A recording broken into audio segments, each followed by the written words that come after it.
The moment I opened my garage door that morning, something felt wrong.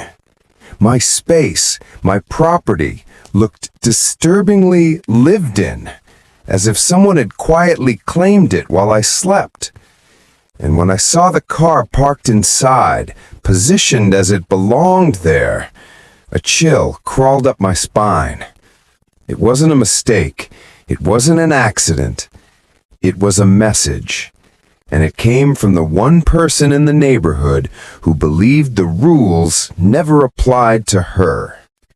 But what happens when the person she tries to control refuses to play along? And what does someone like her become when they realize they've gone too far? Life in my community had always been comfortable enough. Quiet streets, trimmed lawns, the kind of place that tried too hard to look perfect. And honestly, I never minded that. Perfection, or at least the attempt at it, kept things predictable.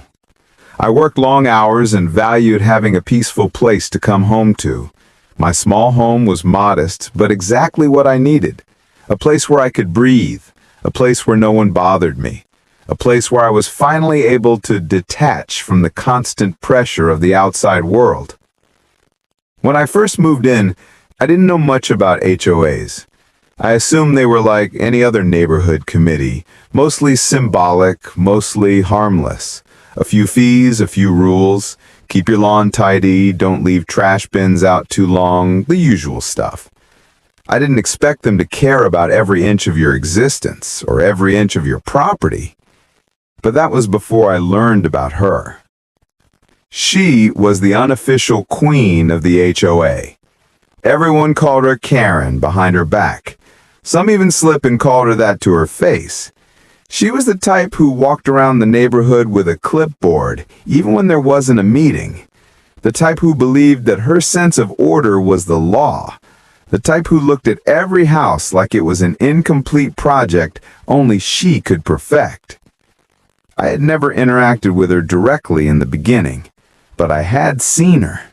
Always patrolling, always peering, always ready to enforce some rule that barely existed.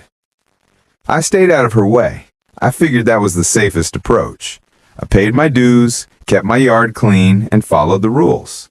But I was new, which in neighborhoods like this made me an easy target, a blank canvas for the HOA to project its expectations on. For a while, everything was normal. I worked, I came home, I kept to myself. But I started noticing